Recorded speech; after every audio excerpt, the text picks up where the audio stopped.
Ground coffee ito siya. Yung mag-coffee kami araw-araw, ginagamit namin yung coffee machine. At saka ito yung tira.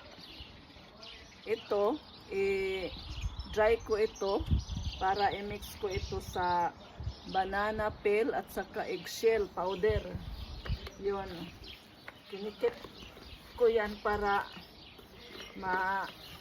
mayroon tayong organic fertilizer para sa mga tanim natin sa garden. Yun. Yun.